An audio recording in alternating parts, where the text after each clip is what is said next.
Ecco, adesso io chiamo di nuovo il professor Marinelli qui cortesemente perché appunto stiamo cercando di approfondire questo tema sull'irrigazione di precisione. Come avete visto all'inizio, se eravate con noi fino all'inizio, Marinelli ha fatto tutto un ragionamento sull'agricoltura di precisione e ovviamente sull'irrigazione di precisione. Allora la domanda è, sperando che il camion che sta passando adesso non alzi troppa polvere e quindi fra poco vedrete un nuvolone entrare qui, ma mi pare che sia stato bloccato molto bene.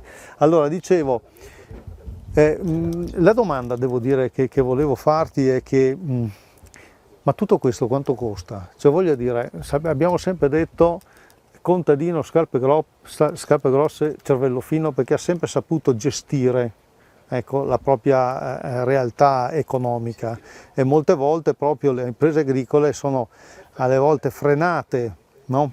Nei confronti dell'innovazione, sono sempre molto prudenti, il mondo agricolo è sempre un mondo prudente, attento, e l'innovazione però costa. Ecco, tutto questo quanto costa? Io ti giro la domanda e ti dico, tutto questo quanto meno mi costa? Nel senso che la prima risposta che viene naturale da dare quando parliamo di tecnologie, di agricoltura, eccetera, di agricoltura di precisione, eccetera, è quanto ci posso guadagnare, quanto ci posso produrre di più. Invece, in realtà, quello che è il vantaggio dell'agricoltura di precisione è quanto in meno posso spendere. E questo è un approccio forse più corretto, nel senso che se io vado da un'azienda agricola e gli prometto che produrrà di più, probabilmente sto un po' prendendo un azzardo. Dire che ti faccio produrre di più è un azzardo perché non so quale sarà l'annata meteorologica, ma anche probabilmente è poco credibile perché non sapremo se l'aver prodotto di più è un merito mio, è un merito della qualità del seme o altro.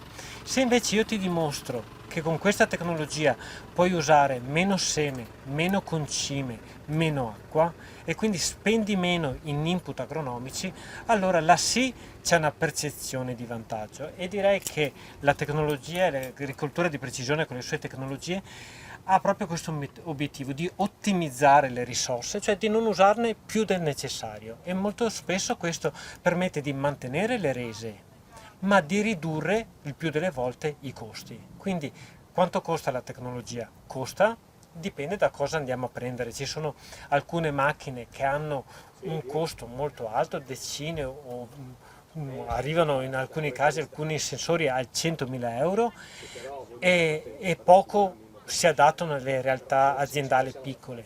Ma tutto quello che è digitale, quello che dicevo prima, i sistemi di supporto alle decisioni, in cui la parte forte non è un hardware ma è un software, in quel caso quel software può essere scalato sulle dimensioni aziendali e quindi costare il giusto rispetto alla dimensione della mia azienda. Quindi ci sono costi molto variabili. Quando tiriamo in ballo l'hardware parliamo di costi che vanno facilmente sopra i 10, 20, 30 mila euro. Quando parliamo di software è più facile avere una scalabilità. La controparte è la riduzione dei costi, e quello che si vede sulla realtà di campo è che gestire bene la variabilità mi permette di ridurre i costi del 10, 20, 30%. Diciamo che la bibliografia dice su un 30-40%, per stare conservativi io direi almeno un 10%.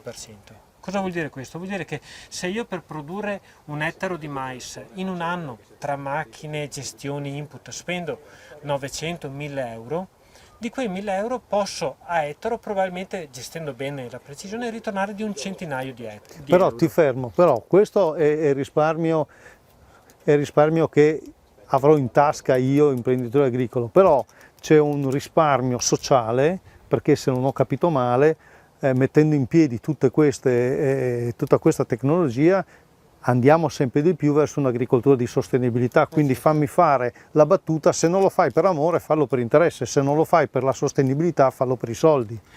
Assolutamente, come dicevo prima durante la presentazione con le slide, ecco, c'è proprio questo effetto secondario indesiderato, o meglio desiderabile, che il fatto di fare bene le mie tasche come effetto secondario fa bene all'ambiente, quindi ottimizzo le risorse, quindi il di più che normalmente sarebbe lisciviato giù in falda piuttosto che si sarebbe volatilizzato in aria eccetera, non lo do solo quello che la coltura o la pianta è in grado di catturare e di utilizzare. Grazie.